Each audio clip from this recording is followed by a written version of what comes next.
Here I have VERNEE Mix 2, and today I'm going to show you how to take screenshot on this device. So firstly, you have to open screen which you want to capture. For example, it could be settings list, and then you have to press power key and volume down at the same time, like this, and that's how you take screenshot.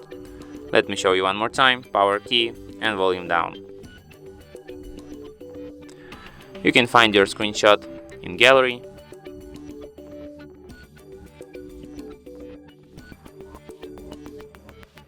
here at the screenshot section, and from here you can share, edit or delete this screenshot.